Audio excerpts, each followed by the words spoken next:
بسم اللہ الرحمن الرحیم۔ السلام علیکم ورحمۃ اللہ وبرکاتہ۔ محترم ناظرین، ہفتہ وار پروگرام حسن احوال اور آپ کا میزبان ڈاکٹر حافظ محمد منیر الازہری آپ کے ساتھ ہے۔ آج کا پروگرام قربانی کے مسائل و احکام قرآن و حدیث کی روشنی میں پیش کیا جائے گا۔ چونکہ کچھ ہی دنوں کے بعد ہم ذی الحجہ کے مہینے میں داخل ہو جائیں گے اور اس ماہ میں حج ہوتا ہے، اور پھر جو عید الاضحیٰ کا دن ہے وہ مسلمانوں کے لیے ایک خوشی کا دن ہوتا ہے، اور عید الاضحیٰ کے دن اور اس کے ساتھ متصل 3 دن قربانی کے ہوتے ہیں، جس میں اہل اسلام قربانی کرتے ہیں۔ امام اعظم ابو حنیفہ رحمۃ اللہ تعالی علیہ کے نزدیک یہ قربانی واجب ہے، باقی ائمہ کے نزدیک یہ سنت ہے۔ گویا کہ سبھی ائمہ اس بات کی طرف گئے ہیں کہ حضور اکرم صلی اللہ علیہ وآلہ وسلم کی اتباع اور پیروی کرتے ہوئے یہ قربانی کرنی ہے، تاکہ اس دنیا میں بھی انسان کو برکتیں اور رحمتیں حاصل ہوں، اور آخرت میں بھی اللہ تعالیٰ کی بے شمار رحمتیں اور عزتیں حاصل ہوں۔ اللہ رب العزت نے قرآن مجید میں قربانی کی تاریخ کو بیان کیا۔ یہ سمجھنا بہت ضروری ہے تاکہ ہمیں قربانی کا فلسفہ اور قربانی کا مفہوم سمجھ میں آ سکے۔ سورہ مائدہ کے اندر ابو البشر سیدنا آدم علیہ السلام کے 2 بیٹے حابیل اور قابیل کا قصہ ذکر کیا گیا۔ اعوذ باللہ من الشیطان الرجیم وَاتْلُ عَلَيْهِمْ نَبَأَ ابْنَيْ آدَمَ بِالْحَقِّ۔ اے میرے نبی صلی اللہ علیہ وآلہ وسلم، آپ یہ جو لوگ ہیں ان کے سامنے حضرت آدم علیہ السلام کے دونوں بیٹوں کا قصہ بیان فرمائیں، واقعہ ذکر کریں۔ کب اذ قربا قربانا، کہ جب دونوں نے قربانی پیش کی، فتقبل من احدہما ولم یتقبل من الآخر، جبکہ ان میں سے ایک کی قربانی کو قبول کر لیا گیا اور دوسرے کی قربانی کو قبول نہ کیا گیا۔ قال انما یتقبل اللہ من المتقین، تو جس کی قربانی قبول ہوئی اس نے کہا، حابیل نے، کہ اللہ رب العزت اہل تقوی کی قربانی اسی طرح قبول کرتے ہیں۔ تو یہ تاریخ انسانیت میں پہلی قربانی ہے جو حضرت آدم علیہ السلام کے 2 بیٹے، وہ اس بات پر جھگڑا کر رہے تھے کہ ہماری قربانی قبول ہوگی، تو اللہ رب العزت نے فرمایا کہ تم اپنی قربانی رکھ دو، جس کی قربانی کو اللہ تعالیٰ قبول کرے گا اسے اٹھا لیا جائے گا آسمان کی طرف، یا اسے آگ جلا دے گی۔ تو حضرت حابیل علیہ السلام کی قربانی قبول ہوئی، اور جب یہ قربانی قبول ہو گئی تو قابیل کو بڑا غصہ آیا۔ اس نے کہا کہ میں بڑا ہوں، میری قربانی قبول ہونی چاہیے تھی، تو حابیل کی قربانی کیسے قبول ہو گئی؟ اس نے کہا جی کہ میں تمہیں مار دوں گا، اور پھر اس نے حضرت حابیل علیہ السلام کو مار دیا، اور جب مارا تو پھر اللہ رب العزت نے کوے کو بھیجا، فبعث اللہ غرابا یبحث فی الارض، اللہ رب العزت نے ایک کوے کو بھیجا. کوا کیا کر رہا تھا؟ یبحث فی الارض، کہ وہ زمین میں چونچے مارتا تھا. جو اس کی چونچ ہوتی ہے نا، وہ مارتا تھا. کیوں مارتا تھا؟ لیواریہ، تاکہ وہ چھپائے. لیجوریہ، تاکہ وہ دکھائے. کیف یواری سوءۃ اخیہ، کہ وہ کیسے اپنے بھائی کی لاش کو، جو جسم پڑا ہے، جس میں جان نہیں ہے، اس کو چھپا سکے.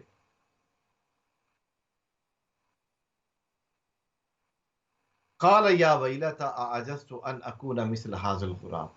اس وقت قابیل نے کہا کہ کیا میں اتنا عاجز آ گیا ہوں کہ میں کوے کی طرح بھی نہیں ہو سکتا.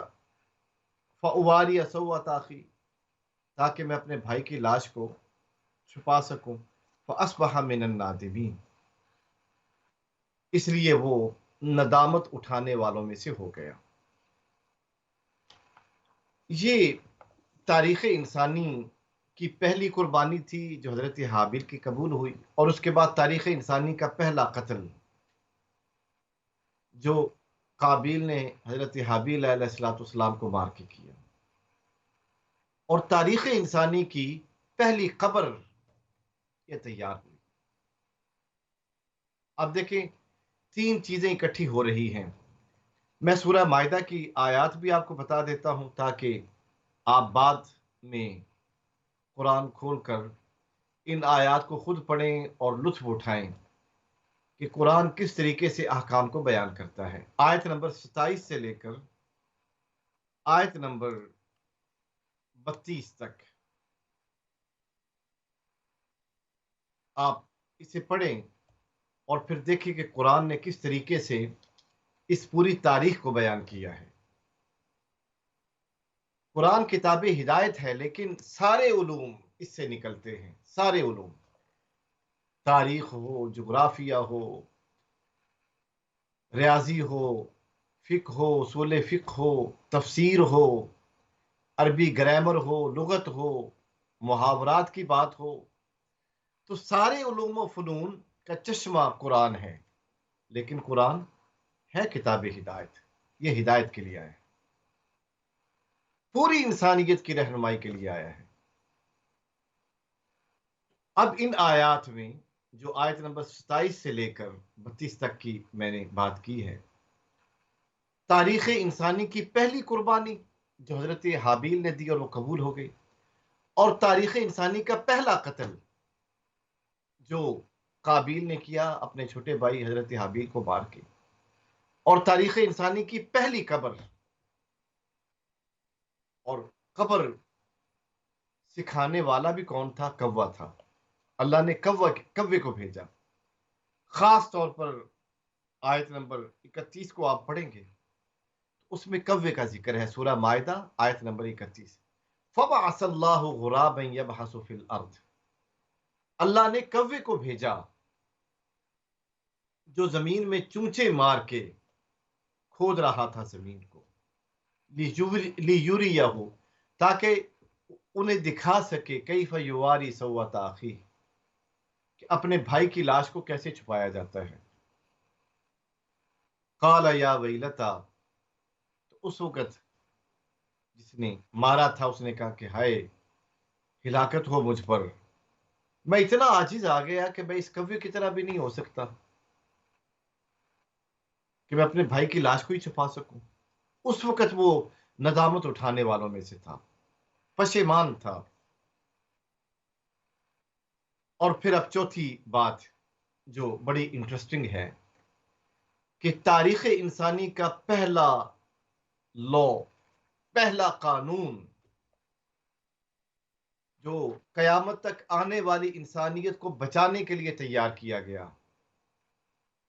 اب اس قانون کو بیان کیا جا رہا ہے کہ من اجل ذالک کتبنا علی بنی اسرائیل. یہی وجہ ہے کہ ہم نے بنی اسرائیل کے اوپر فرض کر دیا، انہ من قتل نفسا بغیر نفس، جو بھی کسی جان کو قتل کرے گا بغیر کسی جان کے، بغیر کسی سبب کے، بغیر کسی ریزن کے، او فساد فی الارض، یا زمین میں فساد برپا کرنے کے لیے، فکأنما قتل الناس جمیعا، گویا کہ اس نے پوری انسانیت کو قتل کر دیا، ومن احیاہا، اور جس نے ایک انسان کو بچایا، فکأنما احیا الناس جمیعا، اس نے پوری انسانیت کو بچا لیا۔ یہ ہے وہ پہلا قانون اس روئے زمین کے اوپر، divine law to save the humanity. یہ وہ لا ہے جس نے پوری انسانیت کو بچانے میں اپنا کردار ادا کیا۔ ڈیوائن لا، اسلامک لا، قرآنک لا، اور یہ صرف قرآنک لا نہیں ہے، بلکہ جتنے بھی انبیاء پہلے آئے، حضرت آدم علیہ الصلوۃ والسلام سے لے کر حضور اکرم صلی اللہ علیہ وآلہ وسلم تک، سارے انبیاء، سبھی انبیاء نے اسی قانون کو آگے کیا کہ ایک انسان کا قتل پوری انسانیت کا قتل ہے،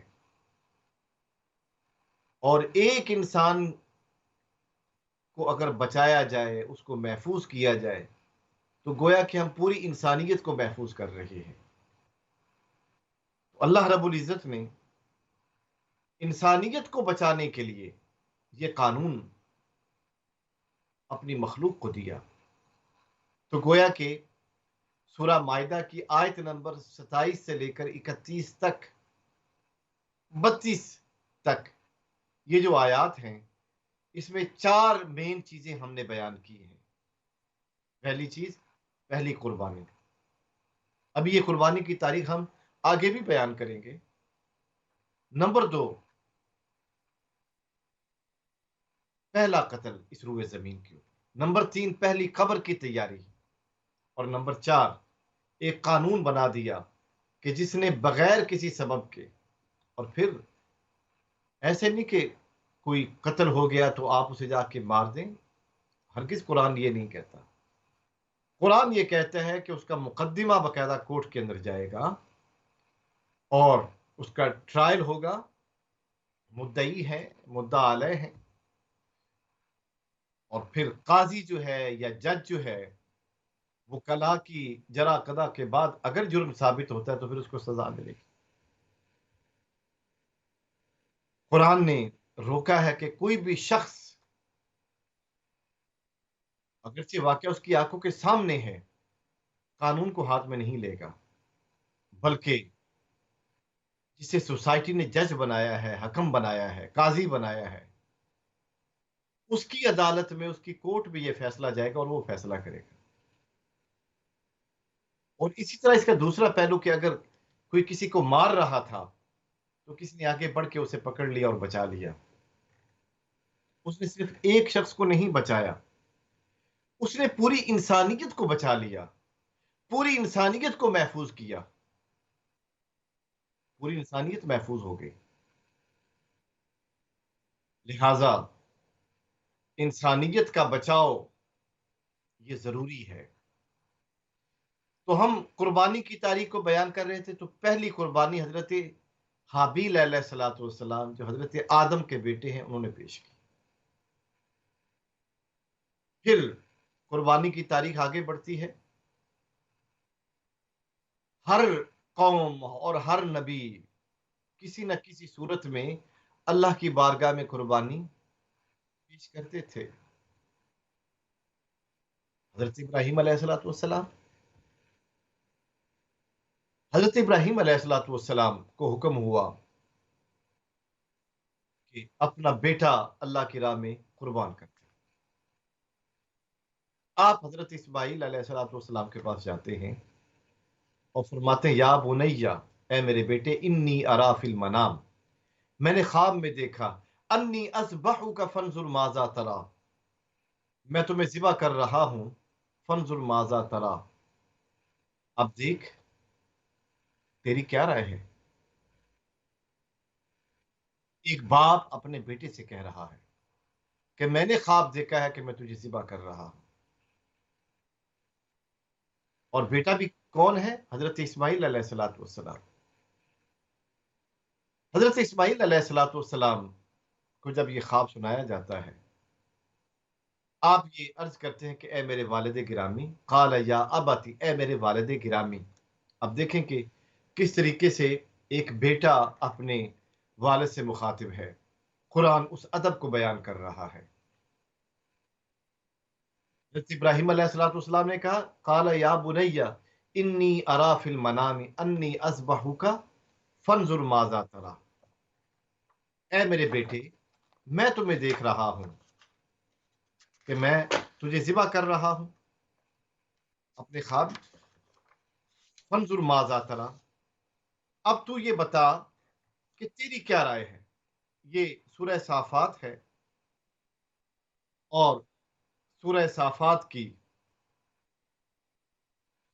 جو آیات ہیں جس میں اللہ رب العزت نے حضرت ابراہیم علیہ الصلوۃ والسلام کے اس واقعے کو بیان کیا، وہ آیت نمبر 102 ہے۔ سورہ صافات 23ویں پارے کی صورت ہے، آیت نمبر 102 سے لے کر 110 تک اس واقعے کو بیان کیا، قربانی کی اس تاریخ کو بیان کیا گیا۔ قال یا ابت افعل، عرض کی کہ اے میرے والد گرامی، افعل ما تؤمر، جس چیز کا آپ کو حکم دیا گیا ہے اسے آپ کر گزریے، مجھے کوئی پریشانی نہیں۔ اللہ رب العزت نے جس چیز کا آپ کو حکم دیا ہے وہ آپ کر لیں۔ ستجدنی انشاء اللہ من الصابرین، آپ مجھے پائیں گے اگر اللہ نے چاہا صابرین میں سے۔ فلما اسلم وتلہ للجبین، جب حضرت ابراہیم علیہ الصلوۃ والسلام اور حضرت اسماعیل علیہ الصلوۃ والسلام ان دونوں نے رب کے حکم کے سامنے اپنے آپ کو جھکا دیا، اپنے آپ کو پیش کر دیا، باپ بیٹا دونوں حاضر ہو گئے رب کی بارگاہ میں۔ وَتَلَّهُ لِلْجَبِينِ، اور حضرت ابراہیم علیہ الصلوۃ والسلام نے اپنے بیٹے حضرت اسماعیل کی جبین کو جھکایا۔ کیوں جھکایا؟ تاکہ ذبح کریں۔ اب چھری بڑی تیز تھی، اور جیسے ہی گلے کے اوپر رکھی تو وہ چلتی نہیں تھی۔ آپ اسے پتھر کے اوپر مارتے ہیں تو پتھر ریزہ ریزہ ہوتے ہیں، لیکن جو بالکل نازک گلا ہے اس کے اوپر نہیں چلتی۔ عجیب ماجرا ہے۔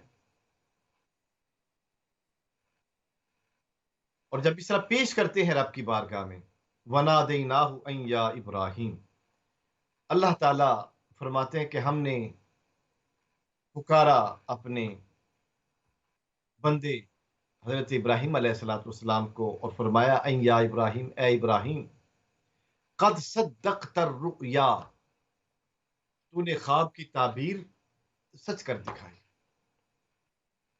انا کذالک نجزی المحسنین، ہم احسان کرنے والوں کو اسی طرح بدلہ دیا کرتے ہیں۔ آپ نے وہاں پر دیکھا تو وہاں پر ایک کبشہ، ایک بہت بڑا بکرا جو تھا، یا بھیڑ کہہ لیں، وہ پڑی ہوئی تھی۔ جب تیسری بار آپ نے چھری چلائی گلے کے اوپر تو آپ نے دیکھا کہ اسماعیل کہاں ہے، تو پیچھے مڑ کے دیکھے حضرت اسماعیل علیہ السلام مسکرا رہے تھے۔ آپ دیکھیے کہ حضرت اسماعیل علیہ السلام مسکرا رہے ہیں، اور اللہ نے آپ کی قربانی کو قبول کر لیا۔ اس دن سے لے کر آج تک قربانی جو ہے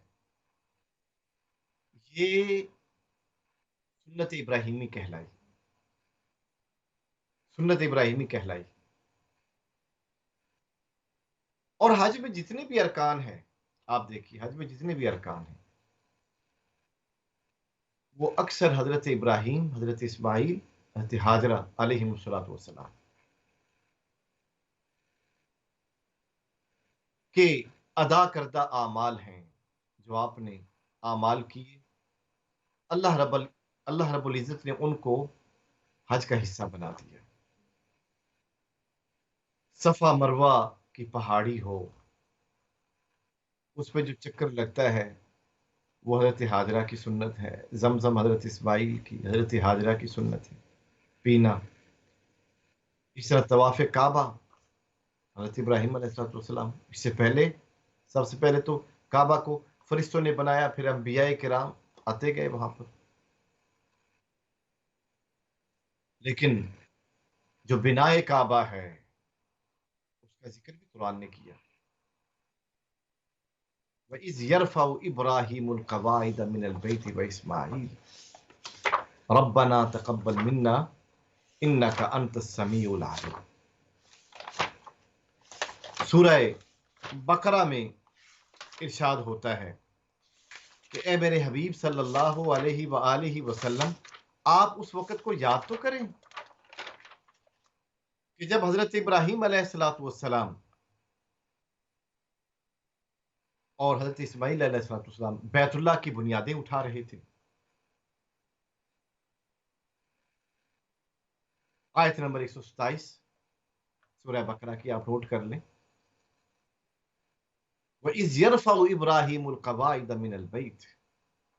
یاد تو کریں کہ جب حضرت ابراہیم علیہ السلام اور ان کے بیٹے حضرت اسماعیل کعبہ کی بنیادیں اٹھا رہے تھے. قواعد بنیادوں کو کہتے ہیں. اور ساتھ ہی پھر یہ دعا مانگی، ربنا تقبل منا انک انت السمیع العلیم. اے ہمارے رب، قبول فرما ہماری طرف سے یہ جو خدمت ہے، اور ہماری اولاد کی طرف سے. انک انت السمیع العلیم، بے شک تو دعاؤں کو سننے والا اور دلوں کی نیتوں کو بہتر جانتا ہے. پھر دعا مانگی، ربنا وجعلنا مسلمین لک. یا اللہ، ہم نے تیرا گھر تعمیر کیا ہے تو ہم دونوں کو تو اسلام کے اوپر کاربند رکھ کہ ہم کلمہ گو مسلمان رہیں. ومن ذریتنا، اور ہماری جو اولاد ہے امتا مسلمتا لک،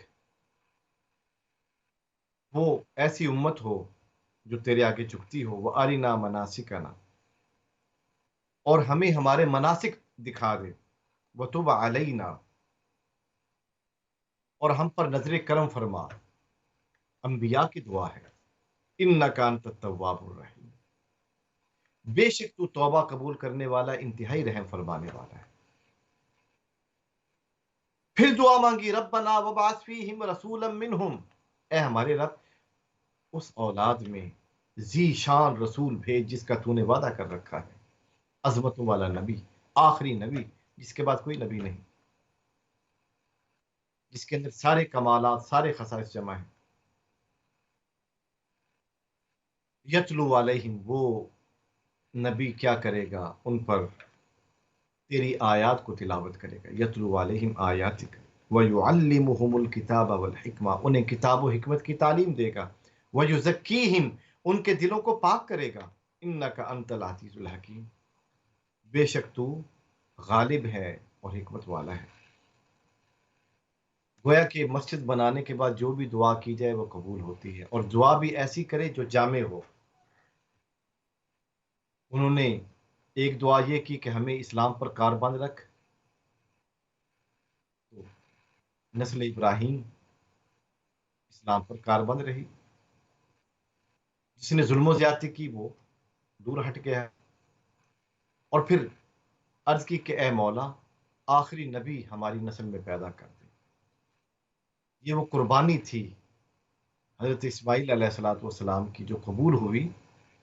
اور پھر یہ بنائے کعبہ، اللہ رب العزت نے آخری نبی انہیں اس اولاد کے اندر عطا کیا. حاضرین محترم، یہ اس وقت ایک مختصر بریک کا وقت ہوا چاہتا ہے. آپ ہمارے ساتھ رہیں گے، ایک بریک ہوگی، اور بریک کے بعد انشاءاللہ ہم آپ کے ساتھ ہوں گے، اور پروگرام کے بقیہ حصہ میں آپ کے سوالات لیے جائیں گے، ان کے جوابات دیے جائیں گے. ہمارے ساتھ رہیے گا. تھوڑی دیر کے بعد دوبارہ ملاقات ہوتی ہے انشاءاللہ تعالی.